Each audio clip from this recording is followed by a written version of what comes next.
فيليه الباذنجان أو نجة الباذنجان أو مثل ما بتسموه عندكن أكلة خرافية مقرمشة ما بتفرقها عن اللحم.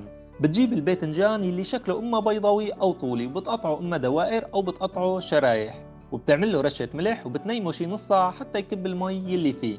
وهلأ بنعصره ومنشفه وهيك ما عاد يغب زيت أثناء القلي معنا. بنجي للخليط السائل وبنجيب كاسة طحين وبنحط لها التوابل حسب الرغبة يلي بدنا إياها، مثل البابريكا حلوة، الكزبرة اليابسة، فلفل أبيض، توم بودرة، هيل مطحون. وهلأ بننزل عليهم بالمي تدريجيا تقريبا من الكاسة للكاستين لنصل للقوام المناسب ويصير معنا سائل لزج.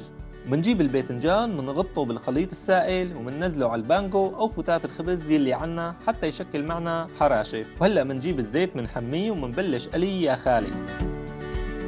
وهلأ استوى الرزق يا خالي، شوفولي على هالنغم وعلى هالشوفة اللي ما بترحم. إذا عجبكم الفيديو لايك واشتراك بالقناة. كان معكم شيف بلال، سلام.